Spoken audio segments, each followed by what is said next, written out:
Saad is a Canadian professor who can see this country pretty clearly. He's looked into what has gone wrong, what ideas have poisoned a once great system, and he explained it in an amazing interview we had with him recently. Here's part of it.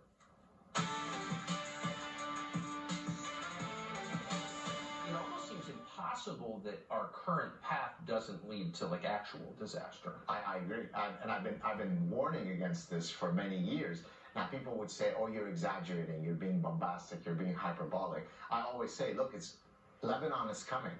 Now, it may be in 50 years, it may be in 100 years, but the end culmination of where we're going is not sustainable, right? You can't constantly promulgate this tribal identity stuff and it not leading to problems down the road." And so I completely agree with you. We are preparing ourselves look, we can resolve it today peacefully, or we will resolve it tomorrow violently. There's no escaping it. It's funny, people from cultures like the one that you grew up in as a boy understand this, and Yes. they're upset about it. And I've spoken to people from Rwanda who feel this very strongly this way.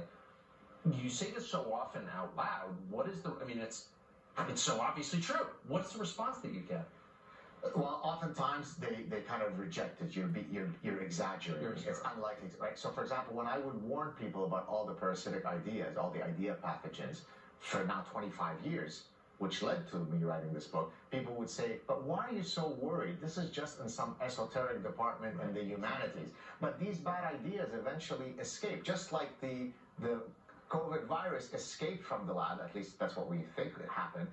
Bad ideas start off, they're spawned in the university campus. I always remind people, it's a reworking of a George Orwell quote, it takes academics to come up with some of the dumbest ideas possible. Yes. And so the ideas start off in the rarefied, highfalutin ivory tower, but eventually they escape. Eventually they become our prime minister.